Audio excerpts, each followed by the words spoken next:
لا يحب الله الجهر بالسوء من القول إلا من ظلم وكان الله سميعا عليما إن تبدوا خيرا أو تخفوه أو تعفو عن سوء فإن الله كان عفوا قديرا.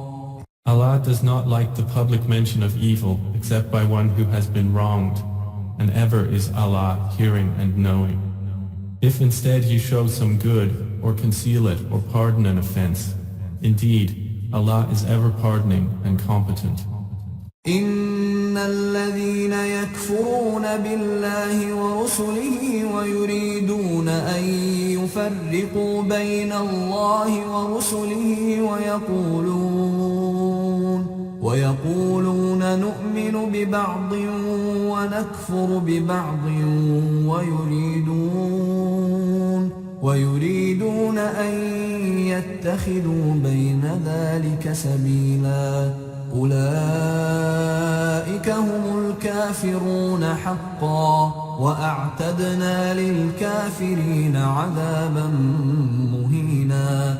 والذين آمنوا بالله ورسله ولم يفرقوا بين أحد منهم أولئك سوف يؤتيهم أجورهم وكان الله غفورا رحيما. Indeed, those who disbelieve in Allah and His messengers and wish to discriminate between Allah and His messengers and say, we believe in some and disbelieve in others, and wish to adopt a way in between, those are the disbelievers truly, and we have prepared for the disbelievers a humiliating punishment. But they who believe in Allah and His messengers and do not discriminate between any of them, to those He is going to give their rewards, and ever is Allah forgiving and merciful. يسألك أهل الكتاب أن تنزل عليهم كتابا من السماء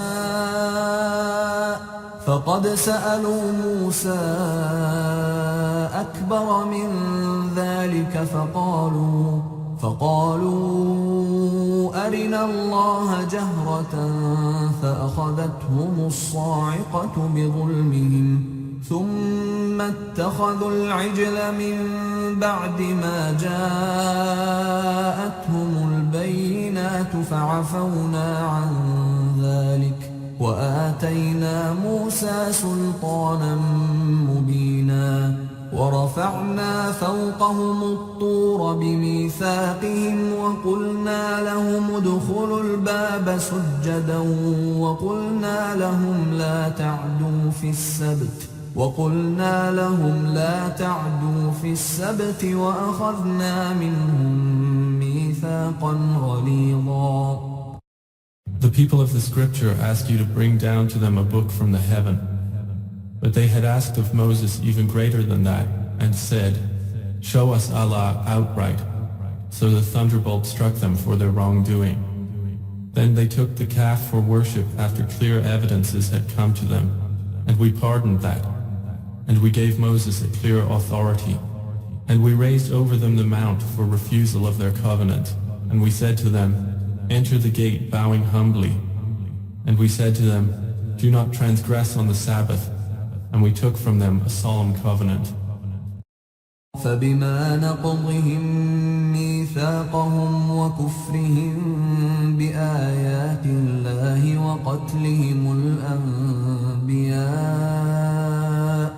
وقتلهم الأنبياء بغير حق وقولهم قلوبنا غلف بل طبع الله عليها بكفرهم فلا يؤمنون إلا قليلا. And we cursed them for their breaking of the covenant and their disbelief in the signs of Allah and their killing of the prophets without right and their saying, our hearts are wrapped. Rather, Allah has sealed them because of their disbelief, so they believe not except for a few. وبكفرهم وقولهم على مريم بهتانا عظيما وقولهم إنا قتلنا المسيح عيسى ابن مريم رسول الله وما قتلوه وما صلبوه ولكن شبه لهم وإن الذين اختلفوا فيه لفي شك منه ما لهم به من علم إلا اتباع الظن وما قتلوه يقينا بل رفعه الله إليه وكان الله عزيزا حكيما. And we cursed them for their disbelief, and their saying against Mary a great slander. And for their saying, indeed we have killed the Messiah, Jesus, the son of Mary, the messenger of Allah. And they did not kill him, nor did they crucify him, but another was made to resemble him to them. And indeed, those who differ over it are in doubt about it. They have no knowledge of it except the following of assumption. And they did not kill him, for certain. Rather, Allah raised him to himself, and ever is Allah exalted in might and wise. وَإِن مِّنْ أَهْلِ الْكِتَابِ إِلَّا لَيُؤْمِنَنَّ بِهِ قَبْلَ مَوْتِهِ وَيَوْمَ الْقِيَامَةِ يَكُونُ عَلَيْهِمْ شَهِيدًا فَبِظُلْمٍ مِّنَ الَّذِينَ هَادُوا حَرَّمْنَا عَلَيْهِمْ طَيِّبَاتٍ أُحِلَّتْ لَهُمْ وبصدهم عن سبيل الله كثيرا وأخذهم الربا وقد نهوا عنه وأكلهم أموال الناس بالباطل وأعتدنا للكافرين منهم عذابا أليما. And there is none from the people of the scripture but that he will surely believe in Jesus before his death, and on the day of resurrection he will be against them a witness. For wrongdoing on the part of the Jews, we made unlawful for them certain good foods which had been lawful to them, and for their averting from the way of Allah many people, and for their taking of usury while they had been forbidden from it, and their consuming of the people's wealth unjustly. And we have prepared for the disbelievers among them a painful punishment. لكن الراسخون في العلم منهم والمؤمنون يؤمنون بما أنزل إليك وما أنزل من قبلك والمقيمين الصلاة والمؤتون الزكاة والمؤمنون بالله واليوم الآخر أولئك سنؤتيهم أجرا عظيما. But those firm in knowledge among them, and the believers believe in what has been revealed to you, O Muhammad, and what was revealed before you, and the establishers of prayer especially, and the givers of zakah, and the believers in Allah and the last day, those we will give a great reward. إِنَّا أَوْحَيْنَا إِلَيْكَ كَمَا أَوْحَيْنَا إِلَى نُوحٍ وَالنَّبِيِّينَ مِن بَعْدِهِ وَأَوْحَيْنَا إِلَى إِبْرَاهِيمَ وإسماعيل وإسحاق ويعقوب والأسباط وعيسى وأيوب ويونس وهارون وسليمان وآتينا داود زبورا ورسلا قد قصصناهم عليك من قبل ورسلا لم نقصصهم عليك وكلم الله موسى تكليما. رسلا مبشرين ومنذرين لئلا يكون للناس على الله حجة بعد الرسل وكان الله عزيزا حكيما. Indeed, we have revealed to you, O Muhammad, as we revealed to Noah and the prophets after him, and we revealed to Abraham, Ishmael, Isaac, Jacob, the descendants, Jesus, Job, Jonah, Aaron, and Solomon, and to David we gave the book of Psalms. And we sent messengers, about whom we have related their stories to you before, and messengers about whom we have not related to you. And Allah spoke to Moses with direct speech. We sent messengers as bringers of good tidings and warners, so that mankind will have no argument against Allah after the messengers. And ever is Allah exalted in might and wise. لكن الله يشهد بما أنزل إليك أنزله بعلمه والملائكة يشهدون وكفى بالله شهيدا إن الذين كفروا وصدوا عن سبيل الله قد ضلوا ضلالا بعيدا. But Allah bears witness to that which He has revealed to you.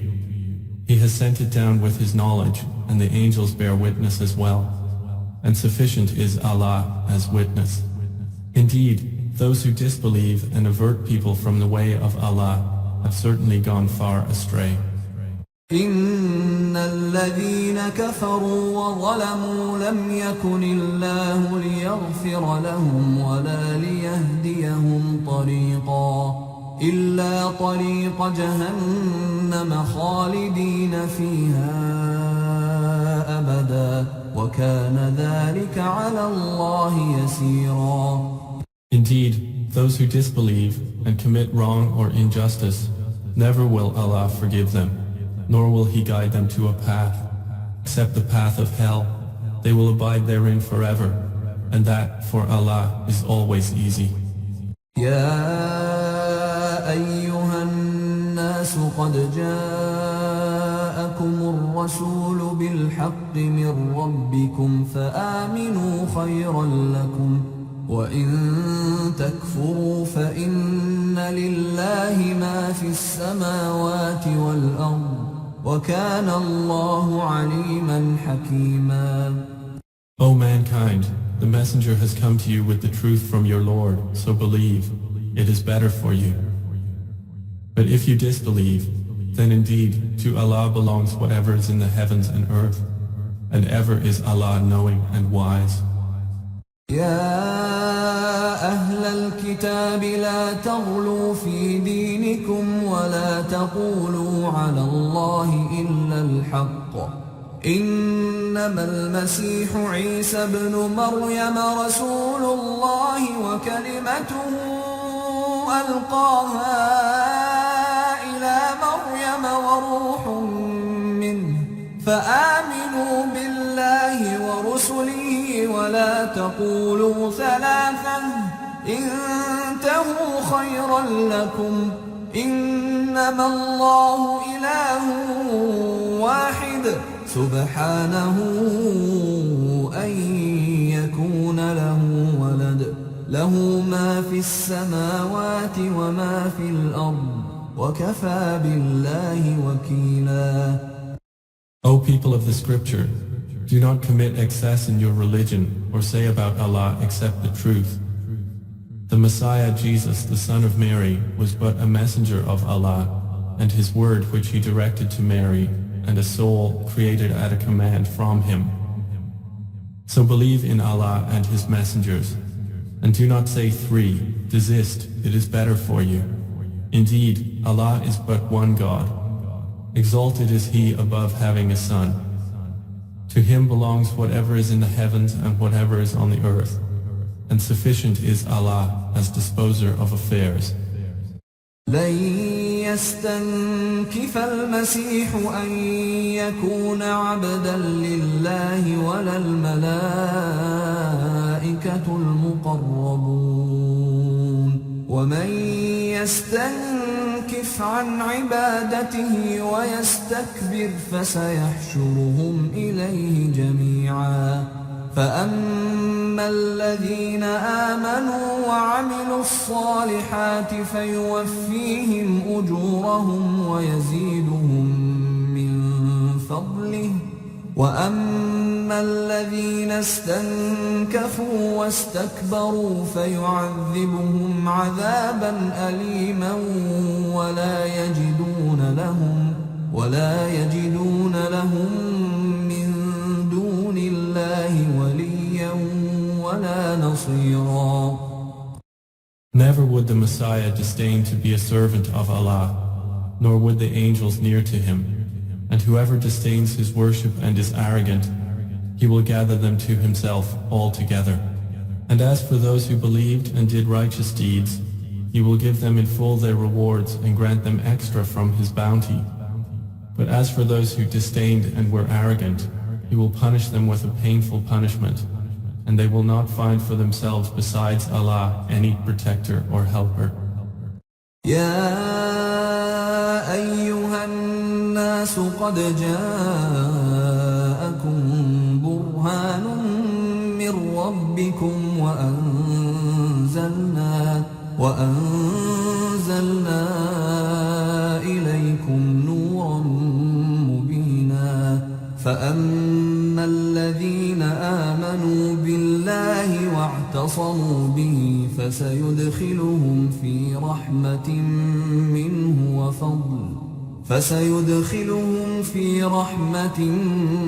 منه وفضل ويهديهم إليه صراطا مستقيما. O mankind, there has come to you a conclusive proof from your Lord, and we have sent down to you a clear light.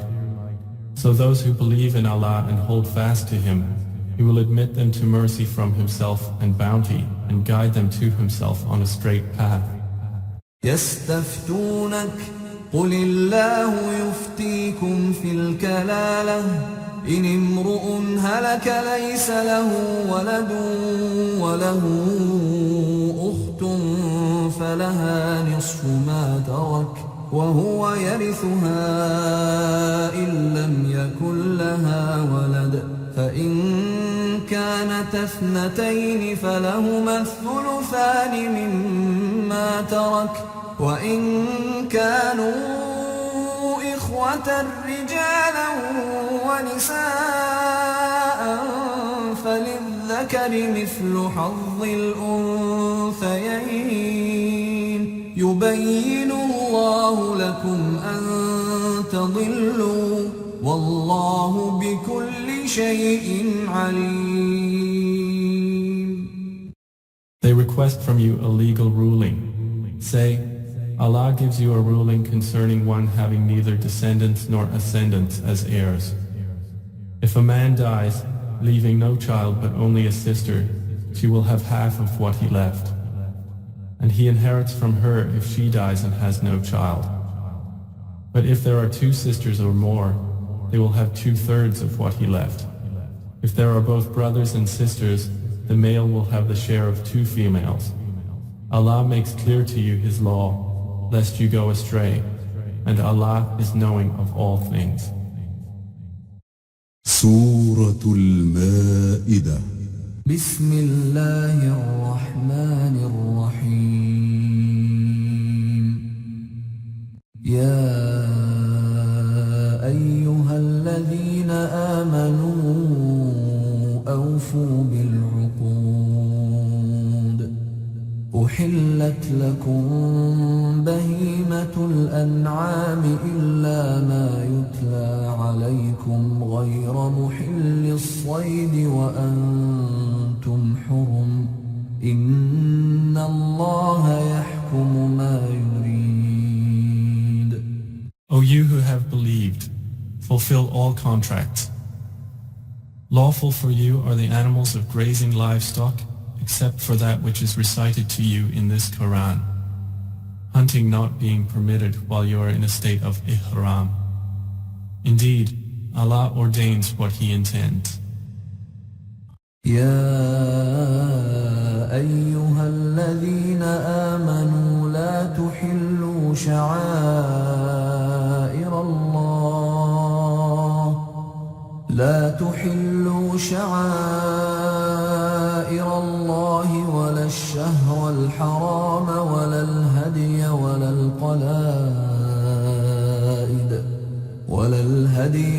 القلائد ولا آمين البيت الحرام يبتغون فضلا من ربهم ورضوانا وإذا حللتم فاصطادوا ولا يجرمنكم شنآن قوم أن صدوكم عن المسجد الحرام أن تعتدوا وتعاونوا على البر والتقوى ولا تعاونوا على الإثم والعدوان واتقوا الله إن الله شديد العقاب. O you who have believed, do not violate the rights of Allah or the sanctity of the sacred month, or neglect the marking of the sacred animals and garlanding them, or violate the safety of those coming to the sacred house, seeking bounty from their Lord and His approval. But when you come out of Ihram, then you may hunt, and do not let the hatred of a people for having obstructed you from Al-Masjid Al-Haram lead you to transgress, and cooperate in righteousness and piety, but do not cooperate in sin and aggression, and fear Allah. Indeed, Allah is severe in penalty. حرمت عليكم الميتة والدم ولحم الخنزير وما أهل لغير الله به والمنخنقة والموقوذة والمتردية والنطيحة وما أكل السبع إلا ما ذكيتم وما ذبح على النصب وأن تستقسموا بالأزلام ذلكم فسق.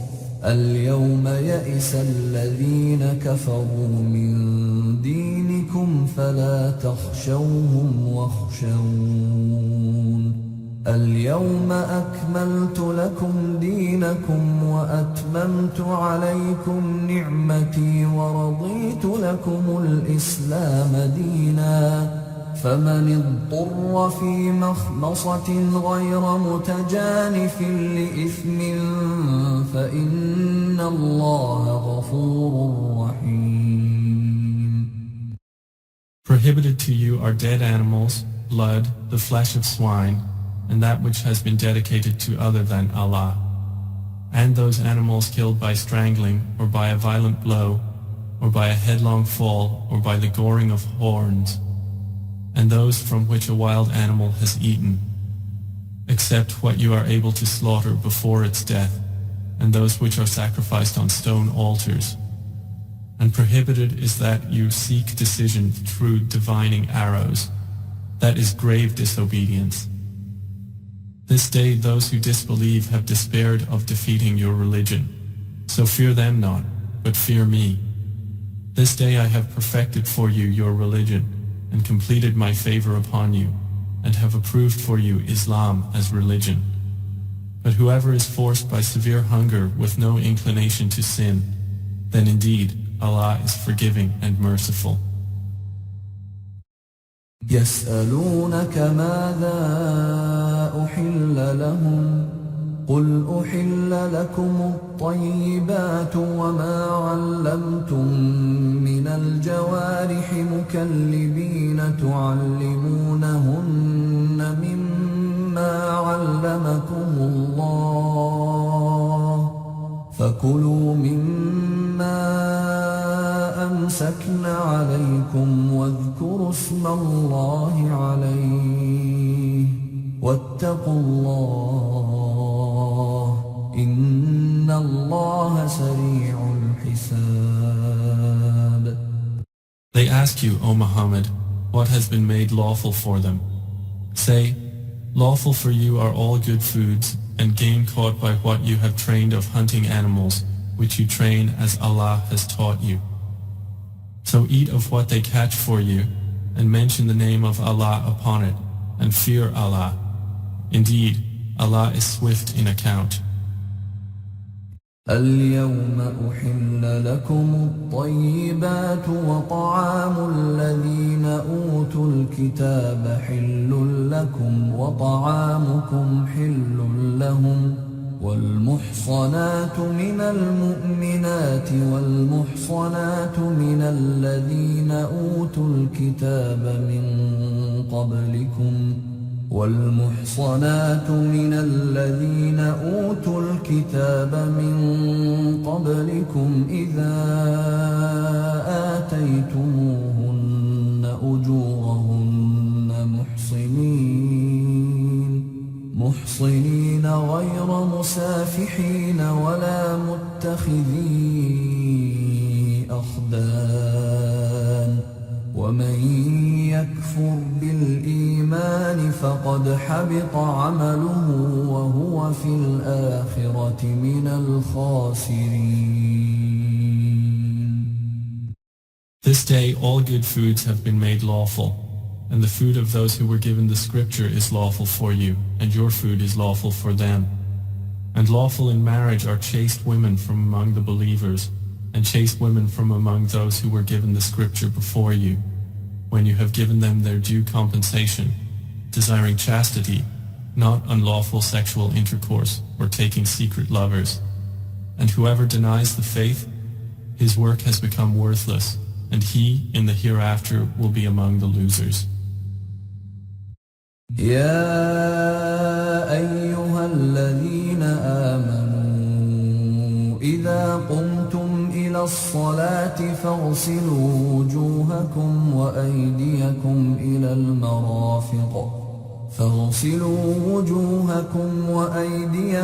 إلى المرافق وامسحوا برؤوسكم وأرجلكم إلى الكعبين وإن كنتم جنبا فاطهروا وإن كنتم مرضى أو على سفر أو جاء أحد منكم من الغائط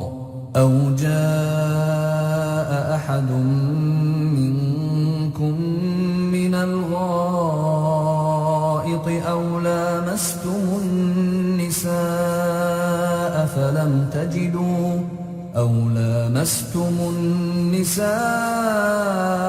فلم تجدوا ماء فتيمموا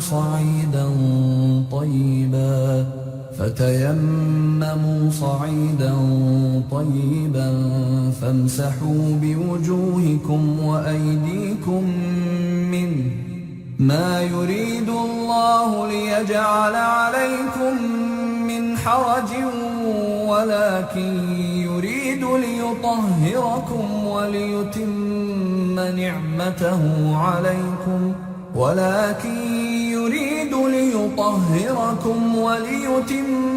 نعمته عليكم لعلكم تشكرون.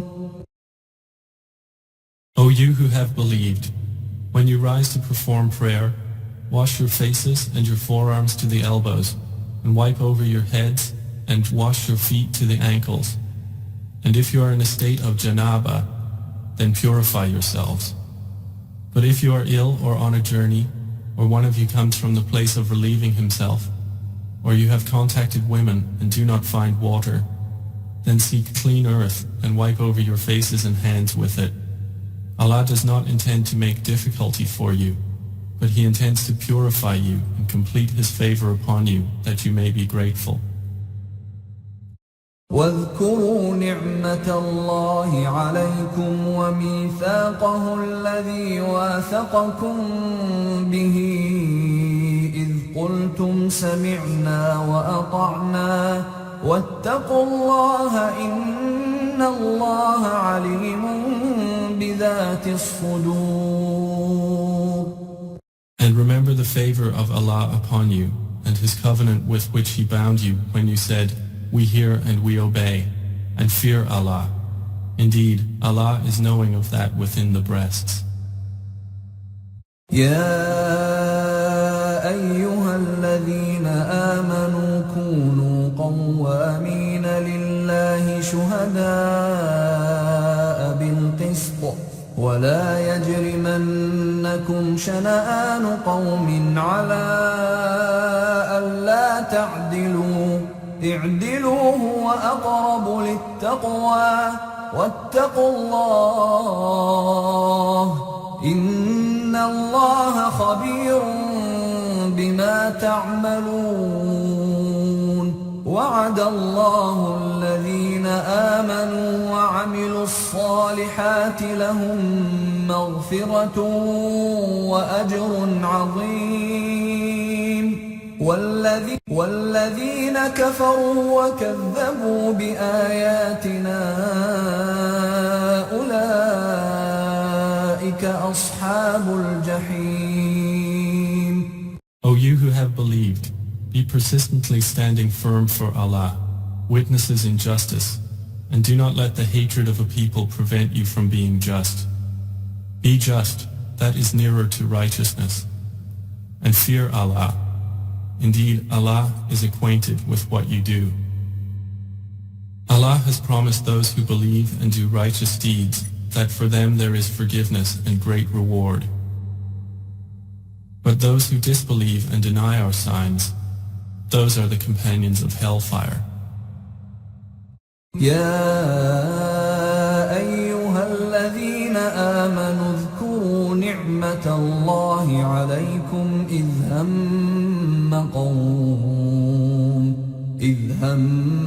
قوم أن يبسطوا إليكم أيديهم فكف أيديهم عنكم واتقوا الله وعلى الله فليتوكل المؤمنون.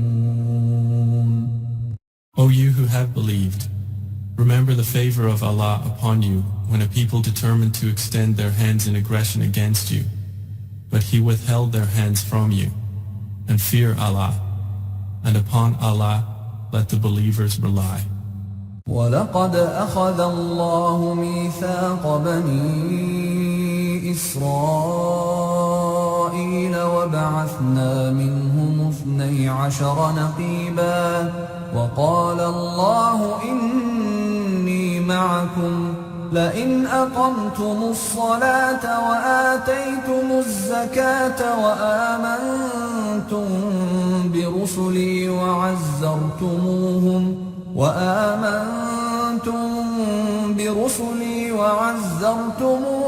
وأقرضتم الله قرضا حسنا لأكفرن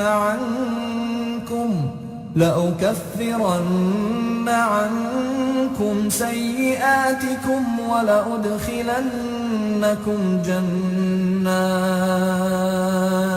ولأدخلنكم جنات تجري من تحتها الأنهار فمن كفر بعد ذلك منكم فقد ضل سواء السبيل.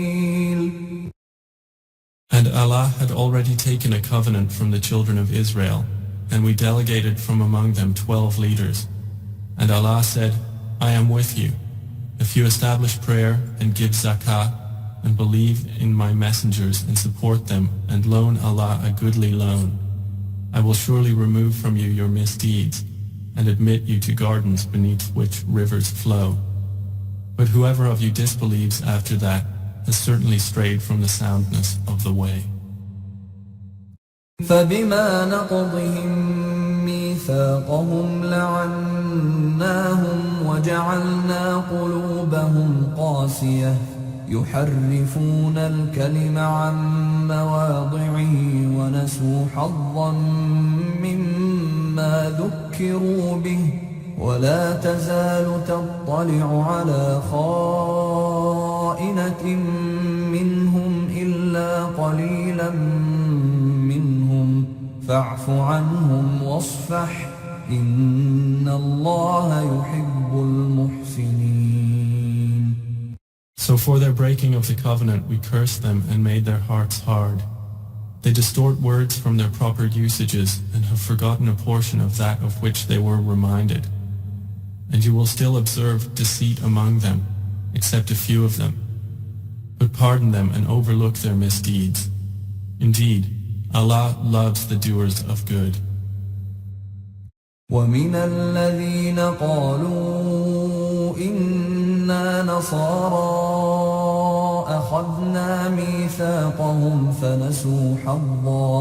فنسوا حظا مما ذكروا به فأغرينا بينهم العداوة والبغضاء إلى يوم القيامة وسوف ينبئهم الله بما كانوا يصنعون. And from those who say, we are Christians, we took their covenant, but they forgot a portion of that of which they were reminded. So we caused among them animosity and hatred until the day of resurrection. And Allah is going to inform them about what they used to do. يا أهل الكتاب قد جاءكم رسولنا يبين لكم كثيرا مما كنتم تخفون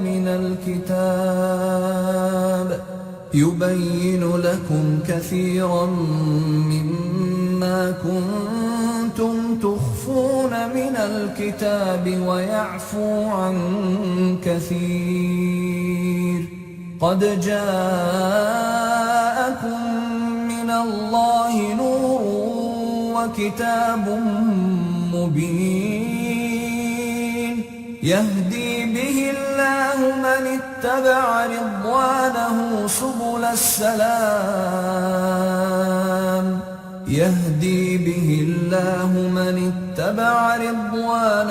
سبل السلام ويخرجهم من الظلمات إلى النور بإذنه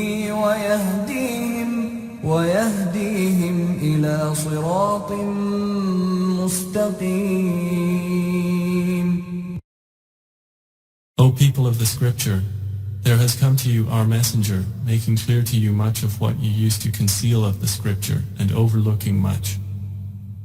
There has come to you from Allah a light and a clear book, by which Allah guides those who pursue His pleasure to the ways of peace and brings them out from darknesses into the light by His permission and guides them to a straight path. لقد كفر الذين قالوا إن الله هو المسيح ابن مريم قل فمن يملك من الله شيئا إن أراد أن يهلك المسيح ابن مريم وأمه ومن في الأرض جميعا ولله ملك السماوات والأرض وما بينهما يخلق ما يشاء والله على كل شيء قدير. They have certainly disbelieved who say that Allah is Christ, the Son of Mary. Say, then who could prevent Allah at all if He had intended to destroy Christ, the Son of Mary, or His mother, or everyone on the earth? And to Allah belongs the dominion of the heavens and the earth, and whatever is between them. He creates what He wills, and Allah is over all things competent. وقالت اليهود والنصارى نحن أبناء الله وأحباؤه قل فلم يعذبكم بذنوبكم بل أنتم بشر ممن خلق يغفر لمن يشاء ويعذب من يشاء ولله ملك السماوات والأرض وما بينهما وإليه المصير. But the Jews and the Christians say, "We are the children of Allah and His beloved." Say, then why does He punish you for your sins? Rather, you are human beings from among those He has created. He forgives whom He wills and He punishes whom He wills. And to Allah belongs the dominion of the heavens and the earth and whatever is between them, and to Him is the final destination. أهل الكتاب قد جاءكم رسولنا يبين لكم على فترة من الرسل أن تقولوا ما جاءنا من بشير ولا نذير فقد جاءكم بشير ونذير والله على كل شيء قدير. O people of the scripture, there has come to you our messenger to make clear to you the religion after a period of suspension of messengers, lest you say, there came not to us any bringer of good tidings or a warner. But there has come to you a bringer of good tidings and a warner. And Allah is over all things competent. وَإِذْ قَالَ مُوسَى لِقَوْمِهِ يَا قَوْمِ اذْكُرُوا نِعْمَةَ اللَّهِ عَلَيْكُمْ إِذْ جَعَلَ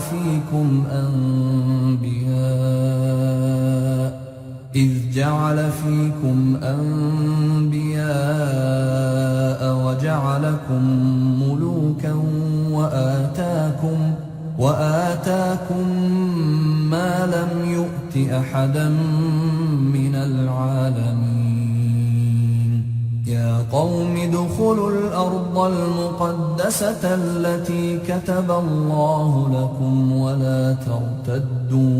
ولا ترتدوا على أدباركم فتنقلبوا خاسرين. And mention, O Muhammad, when Moses said to his people, O my people, remember the favor of Allah upon you when He appointed among you prophets and made you possessors and gave you that which He had not given anyone among the worlds. O my people, enter the holy land which Allah has assigned to you and do not turn back from fighting in Allah's cause and thus become losers. قالوا يا موسى إن فيها قوما جبارين وإنا لن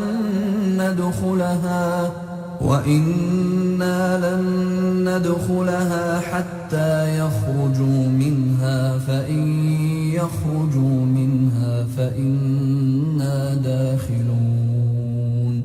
قال رجلان من الذين يخافون أنعم الله عليهم ادخلوا عليهم الباب فإذا دخلتموه فإنكم غالبون وعلى الله فتوكلوا إن كنتم مؤمنين. They said, O Moses, indeed within it is a people of tyrannical strength, and indeed we will never enter it until they leave it, but if they leave it, then we will enter. Said two men from those who feared to disobey, upon whom Allah had bestowed favor, enter upon them through the gate, for when you have entered it you will be predominant, and upon Allah rely, if you should be believers. قالوا يا موسى إنا لن ندخلها أبدا ما داموا فيها فاذهب أنت وربك فقاتلا إنا هاهنا قاعدون. قال رب إني لا أملك إلا نفسي فافرق بيننا وبين القوم الفاسقين قال فإنها محرمة عليهم 40 سنة يتيهون في الأرض فلا تأس على القوم الفاسقين. They said, O Moses, indeed we will not enter it ever, as long as they are within it. So go, you and your Lord, and fight. Indeed, we are remaining right here.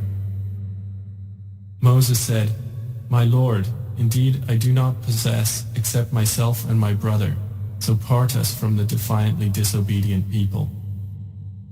Allah said, Then indeed it is forbidden to them for 40 years, in which they will wander throughout the land. So do not grieve over the defiantly disobedient people.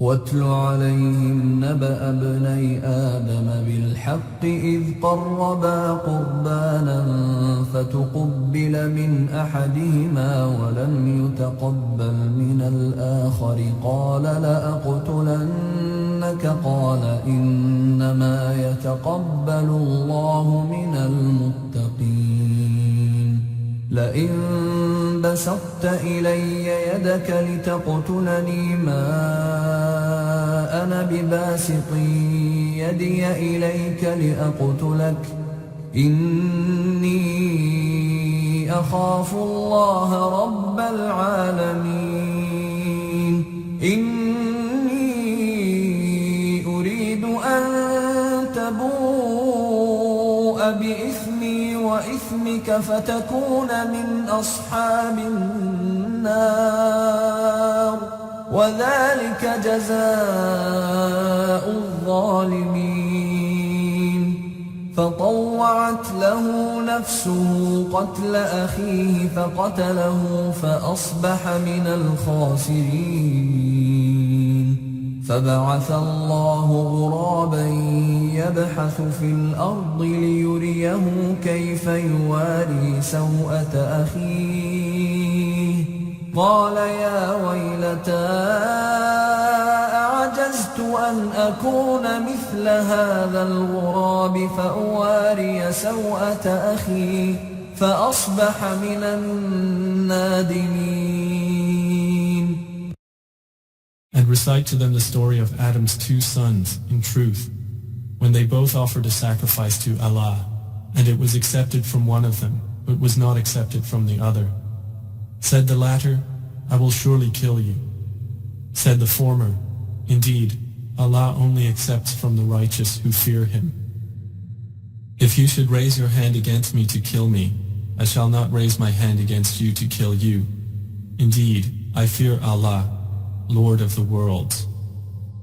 Indeed, I want you to obtain thereby my sin and your sin, so you will be among the companions of the fire, and that is the recompense of wrongdoers. And his soul permitted to him the murder of his brother, so he killed him and became among the losers. Then Allah sent a crow searching in the ground to show him how to hide the disgrace of his brother.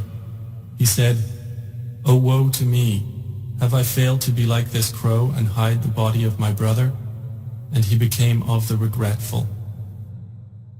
من أجل ذلك كتبنا على بني إسرائيل أنه من قتل نفسا بغير نفس أو فساد في الأرض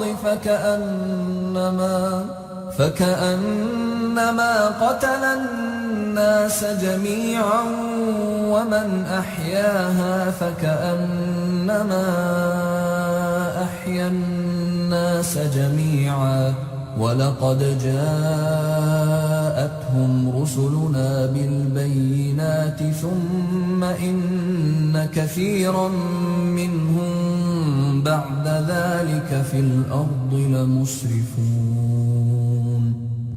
Because of that, we decreed upon the children of Israel that whoever kills a soul, unless for a soul or for corruption done in the land, it is as if he had slain mankind entirely. And whoever saves one, it is as if he had saved mankind entirely, and our messengers had certainly come to them with clear proofs. Then indeed many of them, even after that, throughout the land were transgressors. إنما جزاء الذين يحاربون الله ورسوله ويسعون في الأرض فسادا أن يقتلوا أو يصلبوا أو تقطع أيديهم وأرجلهم من خلاف أو ينفوا من الأرض ذلك لهم خزي في الدنيا ولهم في الآخرة عذاب عظيم إلا الذين تابوا من قبل أن تقدروا عليهم فاعلموا أن الله غفور رحيم. Indeed, the penalty for those who wage war against Allah and His Messenger and strive upon earth to cause corruption is none but that they be killed or crucified, or that their hands and feet be cut off from opposite sides, or that they be exiled from the land. That is for them a disgrace in this world, and for them in the hereafter is a great punishment. Except for those who return repenting before you apprehend them, and know that Allah is forgiving and merciful. يا أيها الذين آمنوا اتقوا الله وابتغوا إليه الوسيلة وجاهدوا في سبيله لعلكم تفلحون. O you who have believed, fear Allah and seek the means of nearness to Him, and strive in His cause that you may succeed. إن الذين كفروا لو أن لهم ما في الأرض جميعا ومثله معه ليفتدوا به من عذاب يوم القيامة ما تقبل منهم ولهم عذاب أليم. يريدون أن يخرجوا من النار وما هم بخارجين منها ولهم عذاب مقيم. Indeed, those who disbelieve, if they should have all that is in the earth and the like of it, with it by which to ransom themselves from the punishment of the day of resurrection, it will not be accepted from them, and for them is a painful punishment. They will wish to get out of the fire, but never are they to emerge therefrom, and for them is an enduring punishment. والسارق والسارقة فاقطعوا أيديهما جزاء بما كسبا نكالا من الله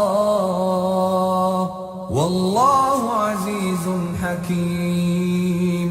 فمن تاب من بعد ظلمه وأصلح فإن الله يتوب عليه إن الله غفور رحيم. ألم تعلم أن الله له ملك السماوات والأرض يعذب من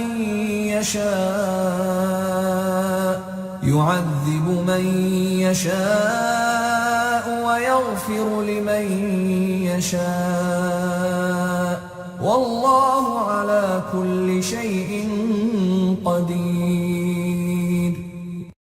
As for the thief, the male and the female, amputate their hands in recompense for what they committed as a deterrent punishment from Allah. And Allah is exalted in might and wise. But whoever repents after his wrongdoing and reforms, indeed, Allah will turn to him in forgiveness. Indeed, Allah is forgiving and merciful. Do you not know that to Allah belongs the dominion of the heavens and the earth? He punishes whom He wills and forgives whom He wills, and Allah is over all things competent. يا أيها الرسول لا يحزنك الذين يسارعون في الكفر من الذين قالوا آمنا بأفواههم ولم تؤمن قلوبهم ومن الذين هادوا سماعون للكذب سماعون لقوم آخرين لم يأتوك يحرفون الكلم من بعد مواضعه يقولون إن أوتيتم هذا فخذوه وإن لم تؤتوه فاحذروا ومن يرد الله فتنته فلن تملك له من الله شيئا أولئك الذين لم يرد الله أن يطهر قلوبهم لهم في الدنيا خزي ولهم في الآخرة عذاب عظيم. O Messenger, let them not grieve you who hasten into disbelief of those who say, we believe with their mouths, but their hearts believe not, and from among the Jews. They are avid listeners to falsehood, listening to another people who have not come to you. They distort words beyond their proper usages, saying, if you are given this, take it, but if you are not given it, then beware. But he for whom Allah intends fitna, never will you possess power to do for him a thing against Allah. Those are the ones for whom Allah does not intend to purify their hearts. For them in this world is disgrace, and for them in the hereafter is a great punishment. سماعون للكذب أكالون للسحت فإن جاءوك فاحكم بينهم أو أعرض عنهم وإن تعرض عنهم فلن يضروك شيئا وإن حكمت فاحكم بينهم بالقسط إن الله يحب المقسطين. وكيف يحكمونك وعندهم التوراة فيها حكم الله ثم يتولون من بعد ذلك وما أولئك بالمؤمنين. They are avid listeners to falsehood, devourers of what is unlawful. So if they come to you, O Muhammad, judge between them or turn away from them. And if you turn away from them, never will they harm you at all. And if you judge, judge between them with justice. Indeed, Allah loves those who act justly. But how is it that they come to you for judgment while they have the Torah, in which is the judgment of Allah? Then they turn away even after that, but those are not in fact believers. إنا أنزلنا التوراة فيها هدى ونور يحكم بها النبيون الذين أسلموا للذين هادوا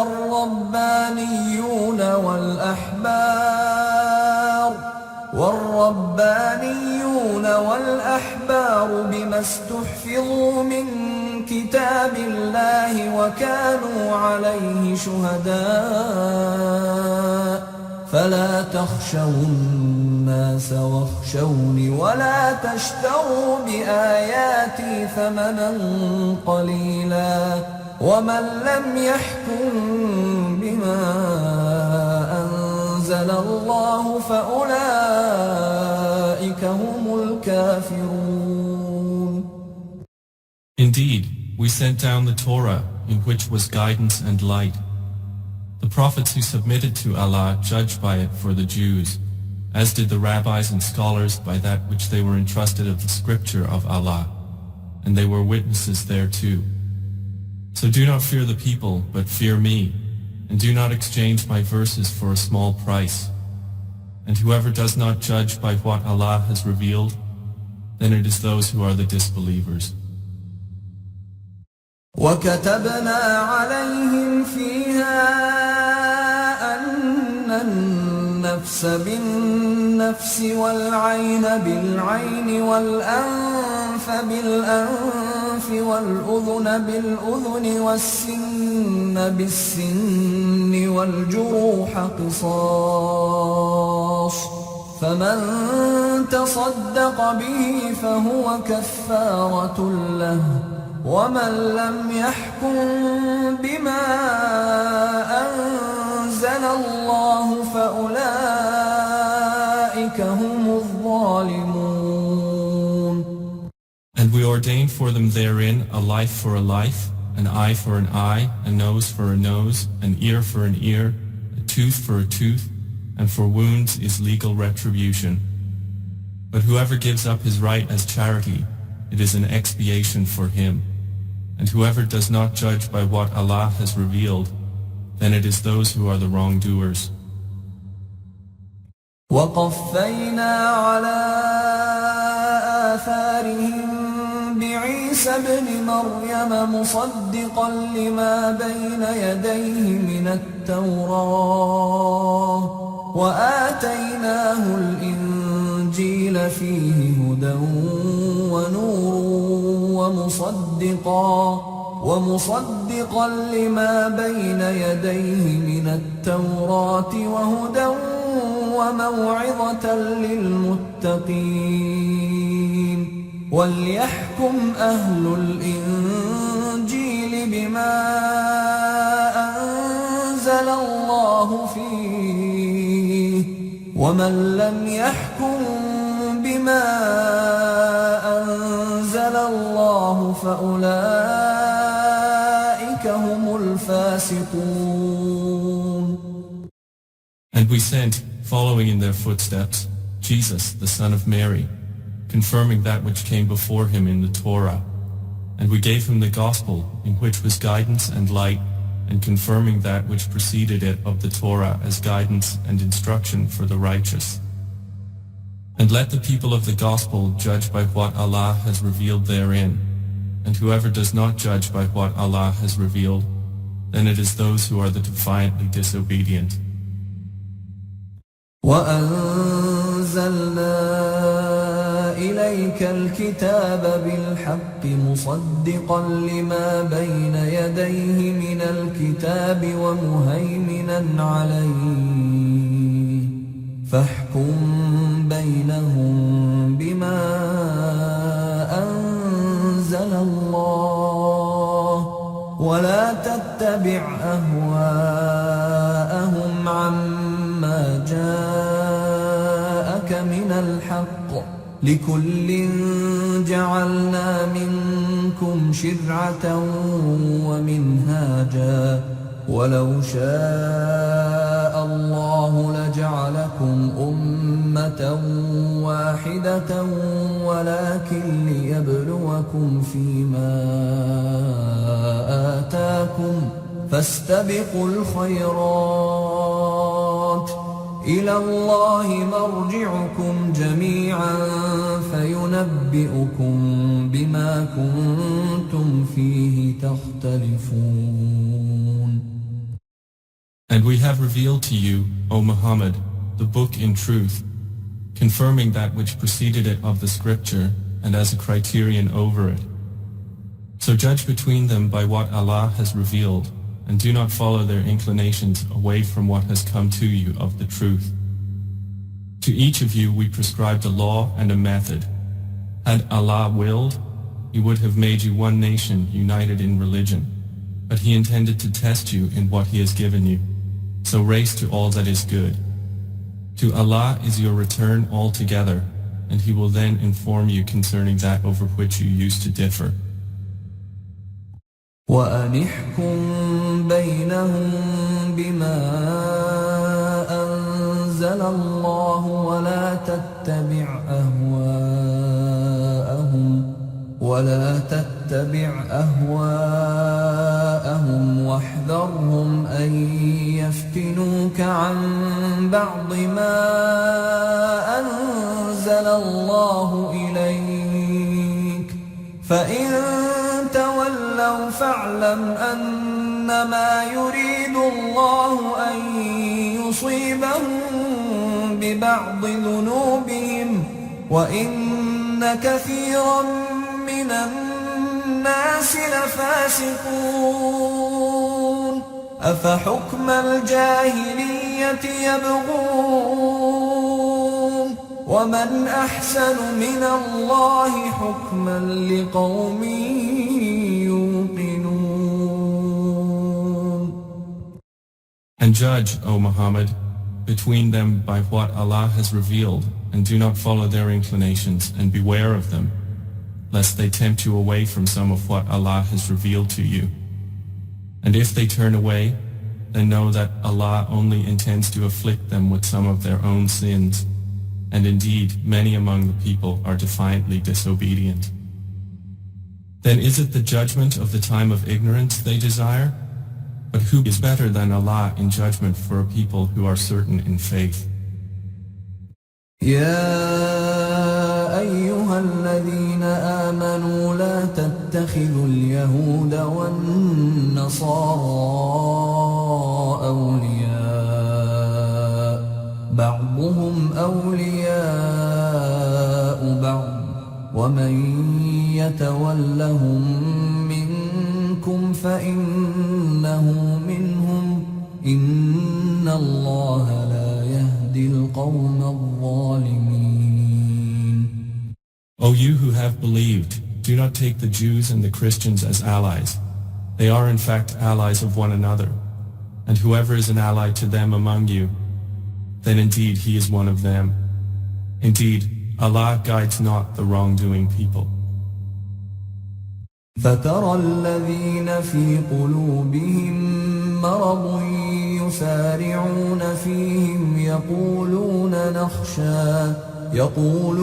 نخشى أن تصيبنا دائرة فعسى الله أن يأتي بالفتح أو أمر من عنده فيصبحوا على ما أسروا في أنفسهم نادمين.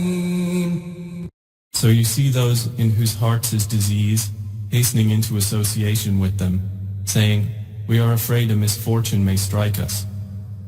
But perhaps Allah will bring conquest or a decision from Him, and they will become, over what they have been concealing within themselves, regretful. ويقول الذين آمنوا أهؤلاء الذين أقسموا بالله جهد أيمانهم إنهم لمعكم حبطت أعمالهم فأصبحوا خاسرين. And those who believe will say, "Are these the ones who swore by Allah their strongest oaths that indeed they were with you? Their deeds have become worthless and they have become losers." يا أيها الذين آمنوا من يرتد منكم عن دينه فسوف يأتي الله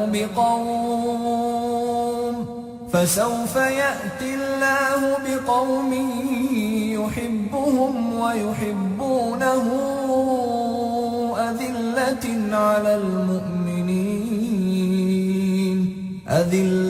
على المؤمنين أعزة على الكافرين يجاهدون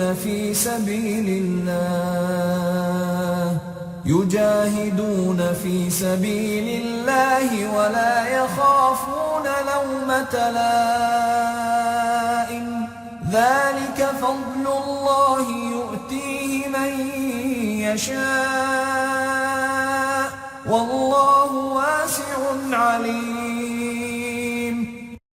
O you who have believed, whoever of you should revert from his religion, Allah will bring forth in place of them a people He will love and who will love Him who are humble toward the believers, powerful against the disbelievers.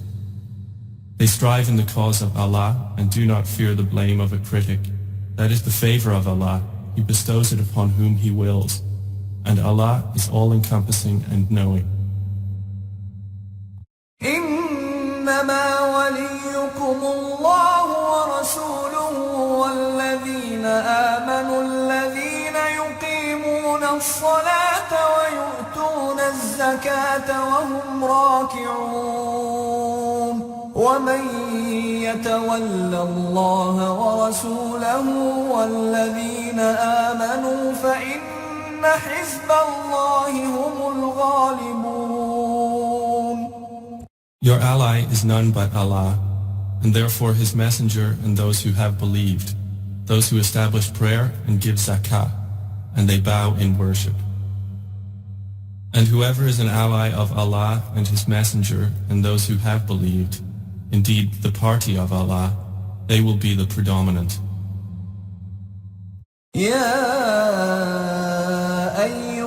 الذين آمنوا لا تتخذوا الذين اتخذوا دينكم هزوا ولعبا من الذين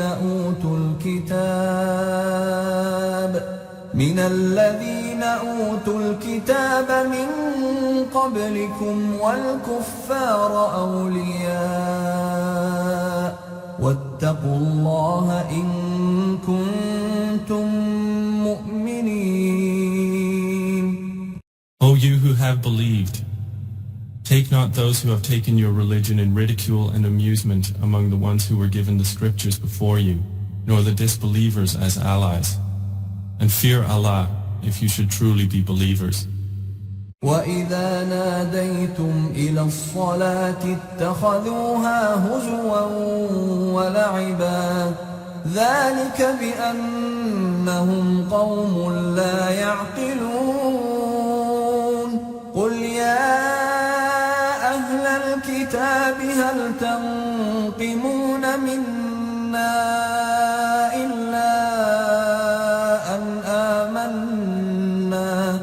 إِلَّا أن آمنا بالله وما أنزل إلينا وما أنزل من قبل وأن أكثركم فاسقون. And when you call to prayer, they take it in ridicule and amusement. That is because they are people who do not use reason. Say, O people of the scripture, do you resent us except for the fact that we have believed in Allah and what was revealed to us and what was revealed before, and because most of you are defiantly disobedient? قُلْ هَلْ أُنَبِّئُكُمْ بِشَرٍّ مِّن ذَلِكَ مَثُوبَةً عِندَ اللَّهِ مَن لَّعَنَهُ اللَّهُ وَغَضِبَ عَلَيْهِ وَجَعَلَ مِنْهُمُ الْقِرَدَةَ وَالْخَنَازِيرَ وَعَبَدَ الطَّاغُوتَ أُولَئِكَ شَرٌّ مَّكَانًا وَأَضَلُّ عَن سَوَاءِ السَّبِيلِ. Say, shall I inform you of what is worse than that as a penalty from Allah? It is that of those whom Allah has cursed, and with whom He became angry, and made of them apes and pigs and slaves of Taghut. Those are worse in position and further astray from the sound way.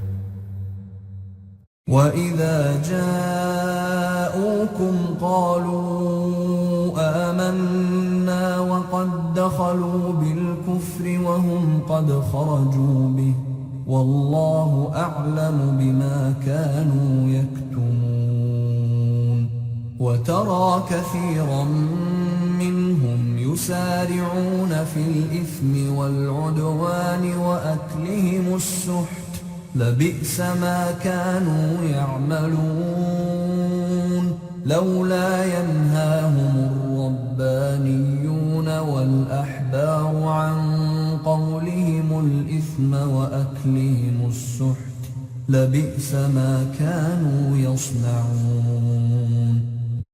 And when they come to you, they say, we believe. But they have entered with disbelief in their hearts, and they have certainly left with it. And Allah is most knowing of what they were concealing. And you see many of them hastening into sin and aggression and the devouring of what is unlawful. How wretched is what they have been doing. Why do the rabbis and religious scholars not forbid them from saying what is sinful and devouring what is unlawful? How wretched is what they have been practicing. وقالت اليهود يد الله مغلولة غلت أيديهم ولعنوا بما قالوا بل يداه مبسوطتان ينفق كيف يشاء وليزيدن كثيرا منهم ما أنزل إليك من ربك طغيانا وكفرا وألقينا بينهم العداوة والبغضاء إلى يوم القيامة كلما أوقدوا نارا للحرب أطفأها الله ويسعون في الأرض فسادا والله لا يحب المفسدين. And the Jews say, the hand of Allah is chained. Chained are their hands, and cursed are they for what they say. Rather, both his hands are extended. He spends however he wills. And that which has been revealed to you from your Lord will surely increase many of them in transgression and disbelief. And we have cast among them animosity and hatred until the day of resurrection. Every time they kindled the fire of war against you, Allah extinguished it. And they strive throughout the land, causing corruption. And Allah does not like corruptors. ولو أن أهل الكتاب آمنوا واتقوا لكفرنا عنهم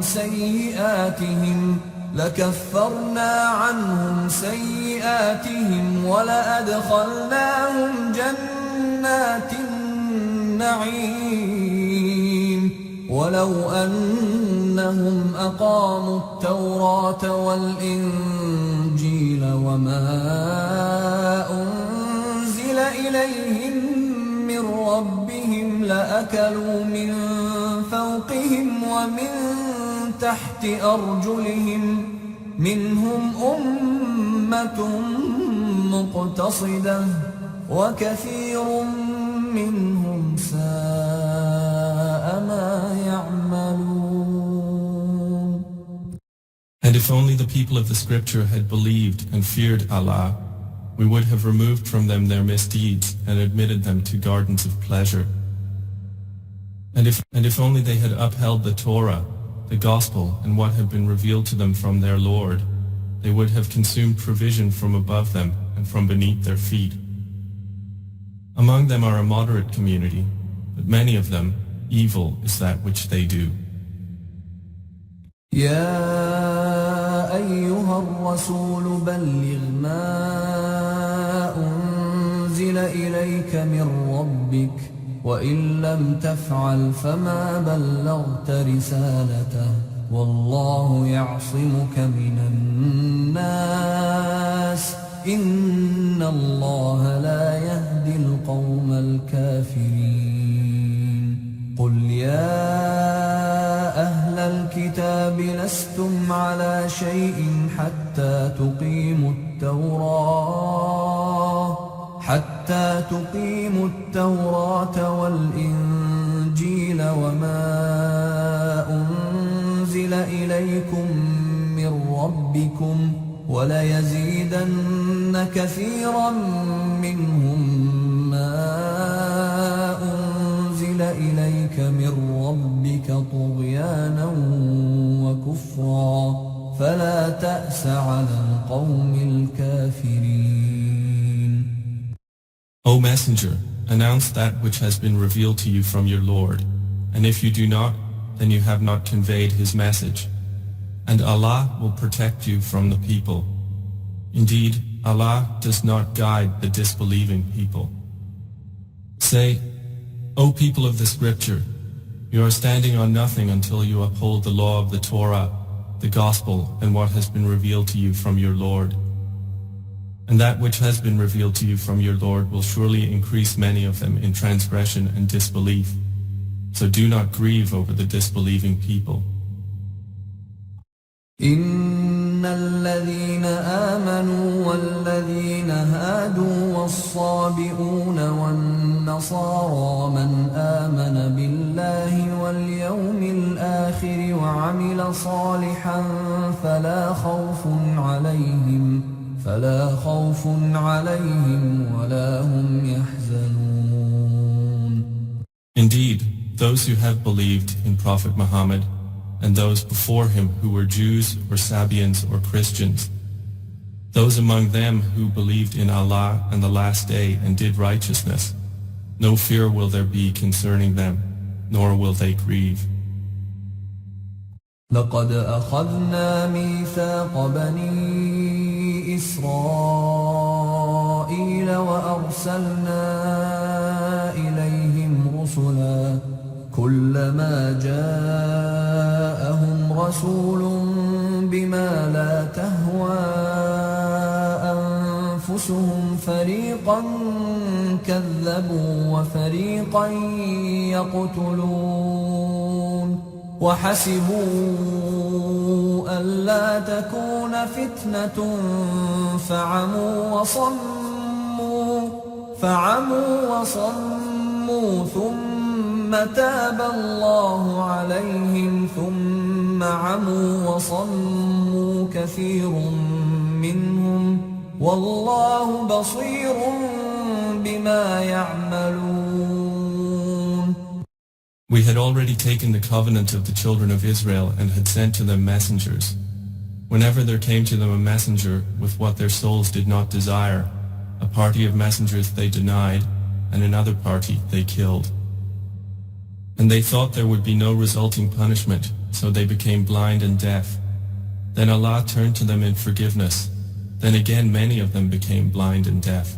And Allah is seeing of what they do. لقد كفر الذين قالوا إن الله هو المسيح ابن مريم وقال المسيح يا بني إسرائيل اعبدوا الله ربي وربكم إنه من يشرك بالله فقد حرم الله عليه الجنة ومأواه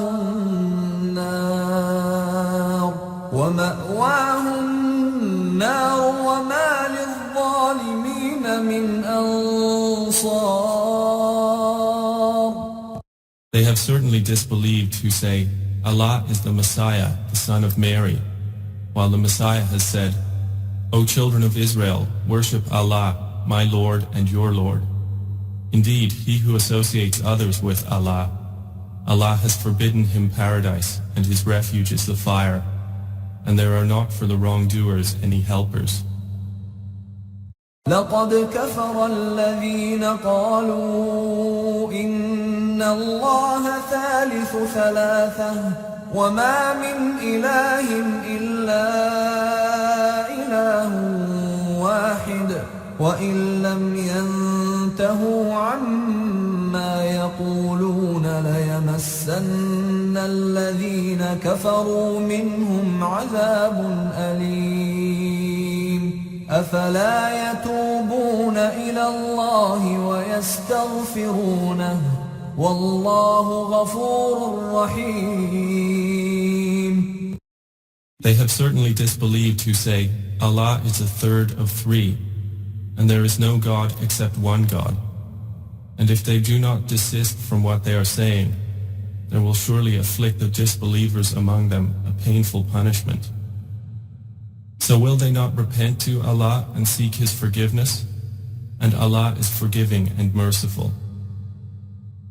ما المسيح ابن مريم إلا رسول قد خلت من قبله الرسل وأمه صديقة وصديقة كانا يأكلان الطعام انظر كيف نبين لهم الآيات ثم انظر أنى يؤفكون. The Messiah, son of Mary, was not but a messenger. Other messengers have passed on before him, and his mother was a supporter of truth. They both used to eat food. Look how we make clear to them the signs.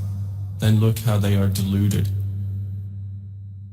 قل أتعبدون من دون الله ما لا يملك لكم ضرا ولا نفعا والله هو السميع العليم.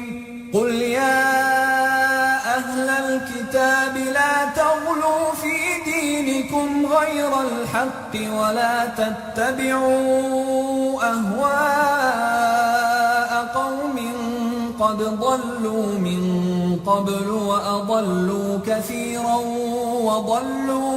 وضلوا عن سواء السبيل. Say, do you worship besides Allah that which holds for you no power of harm or benefit, while it is Allah who is the hearing, the knowing?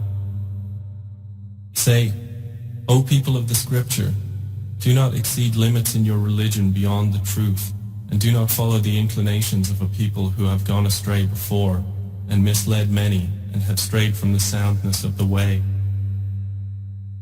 لعن الذين كفروا من بني إسرائيل على لسان داود وعيسى بن مريم ذلك بما عصوا وكانوا يعتدون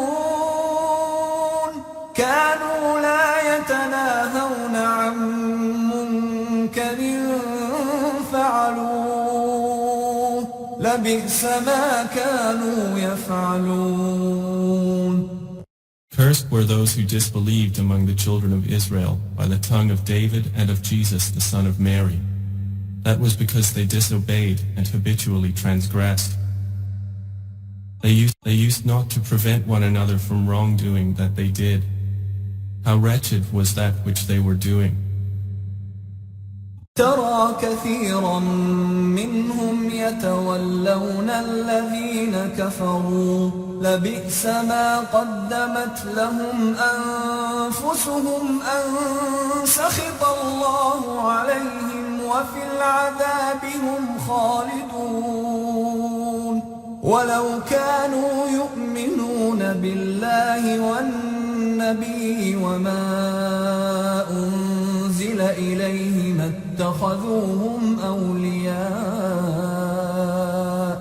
اتخذوهم أولياء ولكن كثيرا منهم فاسقون. You see many of them becoming allies of those who disbelieved. How wretched it is that which they have put forth for themselves, in that Allah has become angry with them, and in the punishment they will abide eternally. And if they had believed in Allah and the Prophet and in what was revealed to him, they would not have taken them as allies, but many of them are defiantly disobedient. لتجدن أشد الناس عداوة للذين آمنوا اليهود والذين أشركوا ولتجدن أقربهم مودة للذين آمنوا الذين قالوا إنا نصارى ذلك بأن منهم قسيسين ورهبانا وأنهم لا يستكبرون. You will surely find the most intense of the people in animosity toward the believers to be the Jews and those who associate others with Allah. And you will find the nearest of them in affection to the believers, those who say, "We are Christians." That is because among them are priests and monks, and because they are not arrogant.